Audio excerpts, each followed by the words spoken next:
अस्सलाम वालेकुम स्टूडेंट जी, बिस्मिल्लाहिर्रहमानिर्रहीम। Welcome back. तो शुरू करते हैं। हम लोग जी कर रहे थे अपनी एक्सरसाइज जो है ना 1.4, उसका क्वेश्चन नंबर 9 जो है ना इस वीडियो के अंदर इंशाल्लाह ताला हम लोग जो है ना अटैम्प्ट करेंगे। तो बहुत ही आसान जो है ना ये एक्सरसाइज है, बस थोड़ा सा आप लोगों ने ज़रूर समझना है अच्छे तरीके से। वीडियो को जो है ना आप लोगों ने पूरे ध्यान से देखना है। और अगर आप लोग इस चैनल पर नए हैं तो काइंडली यार आप लोगों से रिक्वेस्ट है कि सब्सक्राइब आप ज़रूर कर दीजिएगा, ताकि आप लोगों को इस तरह की वीडियोस मिलती रहें। बाकी आपको कोई भी क्वेश्चन चाहिए आप प्लेलिस्ट में चले जाइए, वहाँ पे आपको क्वेश्चन जो है ना मिल जाएंगे। अच्छा, सबसे पहले अगर आप यहाँ पे देखें, नोट करें, दो रकमें दी हुई हैं, ठीक है। तो इनमें से ये जो पहली दो रकमें हैं, यहाँ पे भी और यहाँ पे भी, ये सेम है। तो इस तरह की सिचुएशन में हम लोग पता क्या करते हैं, फ़र्ज़ कर लेते हैं कि यार बजाय इतनी बड़ी रकम को हल करने के मैं फ़र्ज़ कर लेता हूँ कि ये जो दो रकमें हैं ना, ये इसको हम लोग फ़र्ज़ कर लेते हैं कि ये y के बराबर है। पहले नंबर पे तो आप इस पूरी मसावात को इक्वेशन 1 फ़र्ज़ कर लें, इसका नाम रखें इक्वेशन 1। अगले स्टेप में आपने ये जो दोनों रकमें सेम है, इनको फ़र्ज़ कर लें कि ये y के बराबर है। जहाँ पे भी x square plus y x आ जाए उसकी जगह y पुट करें, तो बस पुट कर दें इक्वेशन 1 में। इक्वेशन 1 के अंदर देखें, ये रकम थी, इसकी जगह पे मैंने क्या लिख दिया, y प्लस 1 वैसे ही रह गया, माइनस फिर इन दोनों की जगह पे क्या पुट कर दिया, y माइनस ये 1 वैसे रह गया और ये 1 वैसे रह गया। अब इक्वेशन 1 देखें थोड़ी सी चेंज होगी, अब आसान हो जाएगा। अब फिर इसी तरह, अब इस तरफ अंडर रूट है, इस तरफ अंडर रूट नहीं है, तो चाहे ना भी हो तो फिर मैथ का असूल ही होता है, अंडर रूट को ख़त्म करने के लिए हम लोग दोनों साइडों का ना स्केयर ले लेते हैं, बराबर के इस तरफ भी और इस तरफ भी। तो taking square on both side, इन दोनों रकमों का भी स्केयर ले लिया और 1 का भी स्केयर ले लिया। 1 का तो स्केयर लिया ना लिया एक ही बात, आना 1 ही है। यहाँ फार्मूला लग जाएगा, ये पहली रकम है, इसको नाम दे देंगे ए का, ये दूसरी रकम है, इसे नाम दे देंगे बी का, ए माइनस बी का होल स्क्वायर। और ये आपको पता है बड़ा बेसिक फार्मूला है, ये ए का स्क्वायर प्लस बी का स्क्वायर माइनस 2ab के बराबर होता है, ये फार्मूला। तो ये देखें, पहली रकम ए थी, ए का स्क्वायर प्लस दूसरी रकम बी थी, बी का स्क्वायर माइनस 2 फिर ए की रकम और साथ में बी की रकम, 1 वैसे रह गया। अब ये लें जी, ये जज़र था, ठीक है, और ये स्क्वायर, जज़र स्क्वायर ख़त्म हो गया, y प्लस 1 वैसे नीचे आ गया, प्लस इस पे भी जज़र स्क्वायर ख़त्म हो गया, y माइनस 1 वैसे नीचे आ गया, माइनस 2 वैसे रह गया। अब ये दोनों रकमें ना अलग अलग ना मल्टीप्लाई हो रही हैं, देखें इस पे भी अंडर रूट है, इस पे भी अंडर रूट है, अलग अलग अंडर रूट है ना। तो मैंने क्या किया, दोनों को यहाँ पे अगर आप देखें तो दोनों को मैंने एक ही अंडर रूट के अंदर जो है ना यहाँ पे लिख लिया इस तरह से। मतलब जैसे कि ये -2 है, ठीक है, तो मैंने यहाँ पे डायरेक्ट, चाहे आप मल्टीप्लाई करवा दें जिस तरह मैंने करवाया, तो चाहे आप लोग एक स्टेप में आप लिख भी लें, ठीक है। ये देखें मैंने क्या किया, y को आप इस तरह कर लें तो वो ज़्यादा बेस्ट हो जाएगा, यानी -2, और इनको आप एक अंडर रूट में ले आएँ, यानी y प्लस 1, ठीक है, और साथ में y माइनस 1। दोनों अलग अलग अंडर रूट में थे, तो मैंने क्या किया, दोनों को एक ही अंडर रूट में यहाँ पे लिख लिया। उसके बाद ही -2 वैसे ही, अब इन्हें मल्टीप्लाई करवा दें, ठीक है जी। y को y से मल्टीप्लाई करवाएगा तो y का स्क्वायर आ जाएगा, फिर y को -1 से मल्टीप्लाई करवाएंगे तो -y आ जाएगा, फिर 1 को y से मल्टीप्लाई करवाएंगे, ये प्लस है ये भी प्लस, तो प्लस y आ जाएगा, फिर 1 को इस -1 से मल्टीप्लाई करवाएंगे तो -1 आ जाएगा। यानी इन दोनों को मल्टीप्लाई यहाँ पे करवा दिया। इससे पहले आप ये स्टेप कर लें तो बेस्ट है, ना करें डायरेक्ट करना है तो डायरेक्ट भी कर दें, कोई इशू नहीं है, क्योंकि मल्टीप्लाई हो रहे हैं, लेकिन इस तरह लिख लेंगे तो फिर वो ज़्यादा बेस्ट होगा। अब ये देखें, ये प्लस का y ये माइनस से ख़त्म हो गया, क्या बचा, सिर्फ y स्क्वायर बचा और साथ में ये -1 बचा। यहाँ पे भी ये -1 प्लस 1 ख़त्म हो जाएगा, एक y और एक y हो जाएगा 2y, और साथ में ये -2, और अंदर क्या आ जाएगा, y स्क्वायर और -1 यहाँ पे रह जाएगा। तो ये हम लोगों की चीज़ें जो है ना बाकी रह जाएंगी। अब हम क्या करेंगे, अंडर रूट वाली रकम एक साइड पे रहने देंगे, यानी ये -2 y स्क्वायर -1 ये वैसे इस तरफ रहेगा, बराबर ये 1 था, और ये 2y प्लस का था, इस तरफ आके माइनस का हो जाएगा। अब देखें दोनों तरफ रकमें बन गई है, अब ना ये हल हो सकता है ना ये। तो जब इस तरह की सिचुएशन आ जाए, फिर हम लोग फिर दोबारा क्या करते हैं, taking square on both side square ले लेते हैं, यानी इस रकम का भी और इस रकम का भी। तो इस पूरी रकम का स्केयर लिया, बराबर इस पूरी रकम का भी स्केयर ले लिया, ये लें जी। अब ये माइनस था और ऊपर स्केयर था, तो माइनस की वजह से वो स्केयर जो है ना वो जाहिर है कि ये माइनस ख़त्म हो जाएगा स्केयर की वजह से। 2 का स्केयर लेंगे तो वो 4 हो जाएगा, और ये जो रकम है ना, जब इसका स्केयर लेंगे तो ये जैसे स्केयर ख़त्म हो जाएगा, ये दोनों रकमें वैसे ही नीचे आ जाएगी।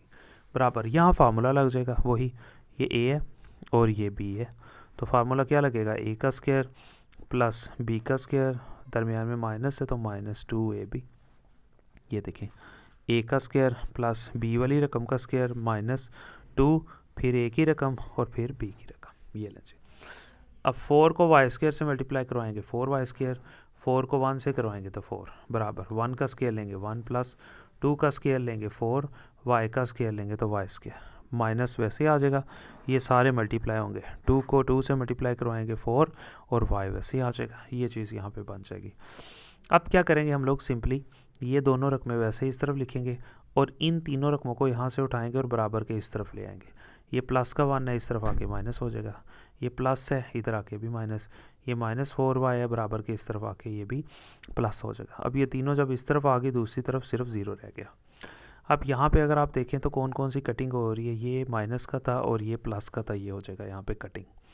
4y बचा वो उसको मैंने लिख लिया, -4 और इसके अलावा यहाँ पे -4 और -1, माइनस माइनस प्लस होता है, 4 और 1 5, लेकिन निशान माइनस करेगा, दूसरी तरफ 0 रह गया। अब बहुत आसान है, 4y इस तरफ रहने दो, ये -5 इस तरफ जाके प्लस का 5 हो जाएगा। अब y फाइंड करना है, y इधर ही रहने दें, लेकिन y के साथ 4 जो है ना मल्टीप्लाई हो रहा है, जब इस 4 को उठा के दूसरी तरफ लेके जाएंगे, इधर मल्टीप्लाई हो रहा है 4, इस तरफ जाके 5 से डिवाइड हो जाएगा, ये डिवाइड हो गया, तो ये y का आंसर आ गया 5/4।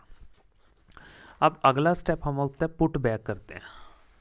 पुट बैक के अंदर हम लोग क्या करते हैं जी, हम लोग सबसे पहले पुट बैक y की वैल्यू को पुट बैक करते हैं। ये एक हम लोगों ने शुरू में एक मसावात बनाई थी कि y आमतौर पे किसके बराबर होता है, x² + x के, शुरू में हम लोगों ने फ़र्ज़ किया था, और अभी y का आंसर अभी क्या आया, जो भी हम लोगों ने निकाला वो आंसर था 5/4।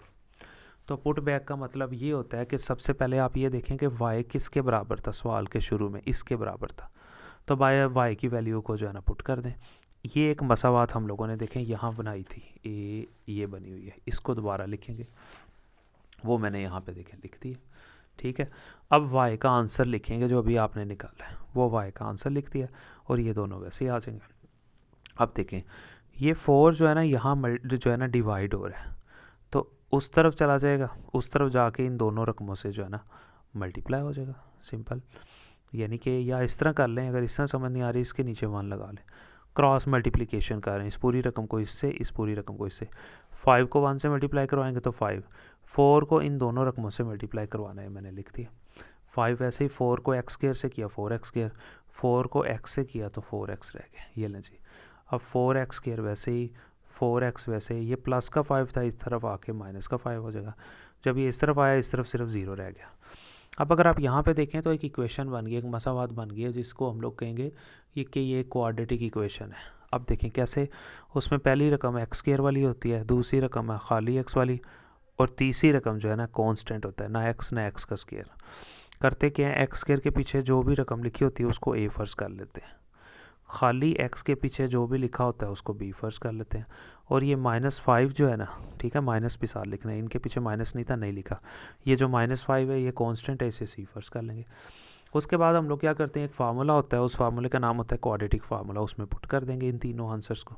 ये फार्मूला आपने याद करना है, 1.1 में भी किया था, x वैसे ही बराबर माइनस, और b की कीमत थी 4 वो लिखी, प्लस माइनस, फिर b की कीमत 4 थी उसका स्केल लिया -4, फिर a की कीमत 4 थी वो लिखी, c की कीमत -5 थी वो लिखी, और डिवाइडेड बाय 2 लिखा, और a की कीमत आपको पता है 4 थी वो मैंने पुट कर दी।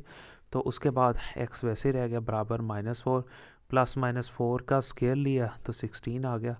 ये तीनों मल्टीप्लाई हो रहे हैं, तो पहले माइनस और माइनस हो गया प्लस, 4 को 4 से 16, 16 को 5 से, तो यहाँ पे देखें 80 आ गया, और 4 to 8 नीचे आ जाएगा। अब अगला क्या करेंगे, 80 को 16 में जमा कर लेंगे तो 96 आ जाएगा। ये देखें कुछ ये चीज़ बन जाएगी। यहाँ तक भी वैसे कर लें तो जाहिर है कि कंप्लीट तो हो जाएगा, लेकिन नामुकम्मल होगा। अभी ये हल हो सकता है, ये जो अंदर 96 पड़ा हुआ है ना, इसको हम तोड़ सकते हैं, फैक्टर बना सकते हैं। देखें सबसे पहले मैंने 96 के फैक्टर बना लिए 2 के टेबल पे, 2 4 8, ज़ाहिर है 9 था, एक इधर चला गया, 16 हो गया, 2 8 16, फिर 2 2 4, 2 4 8, फिर 2 1 2, 2 2 4, फिर 2 6 12, 2 3 6, 3 1 3। यानी जब हम लोगों ने क्या किया, 96 को तोड़ा तो ये लफ्ज़ हम लोगों के पास आ गए। तो हम क्या करेंगे, ना ये -4 वैसे ही प्लस माइनस वैसे 96 की जगह पे ये सारे लफ्ज़ लिख देंगे, ठीक है, जो उसके हिस्से बनते हैं, और 8 वैसे ही आ जाएगा। फिर ये वैसे ही फिर ना जोड़े बना देंगे, ये 2 है तो 2 की पावर 2 मल्टीप्लाई, ये भी 2 है 2 की पावर 2, इन दोनों का जोड़ा नहीं है, दोनों बेचारे वैसे ही अकेले हैं, 3 को 2 से मल्टीप्लाई करवा देंगे। अच्छी ये लें जी। अब ये -4 वैसे ही प्लस माइनस, अब 2 पे स्केयर था और ऊपर जजर था, ये जजर स्केयर ख़त्म हो गया, इस 2 को बाहर यहाँ लिख लेंगे, वो मैंने लिख लिया। इस 2 पे भी स्केयर था, ये जजर से ख़त्म, ये 2 भी इधर बाहर आ जाएगा। एक पहले 2 पड़ा हुआ था, एक ये भी बाहर आके मल्टीप्लाई हो गया, अंदर सिर्फ √6 रह गया। फिर -4 प्लस माइनस 2 को 2 से मल्टीप्लाई किया 4, √6 वैसे रह गया, और ये 8 वैसे ही। अब अगर आप गौर करें, इन दोनों रकमों में से जो चीज़ कॉमन आ रही है वो 4 है, इधर भी है इधर भी है। 4 को मैंने देखे यहाँ पे कॉमन ले लिया। अब जब 4 कॉमन आ गया अंदर, -4 तो बाहर चला गया, कुछ नहीं रहा, 1 रह गया, प्लस माइनस यहाँ से 4 बाहर चला गया, √6 रह गया, और नीचे 8 पड़ा हुआ था। अब इन्हें कटिंग करवा दें, 4 1 ज़ा 4 और 4 2 8। अब ऊपर ये रकम रहेगी सारी, और नीचे सिर्फ ये वाला 2 रह गया, ठीक है जी। उसके बाद हम लोगों का यहाँ पे जो क्वेश्चन है मज़ीद हल नहीं हो सकता, तो लिहाजा हम लोग अपने क्वेश्चन को यहीं पे कंप्लीट कर देंगे। ले जी, मिलते हैं चलो नेक्स्ट वीडियो में।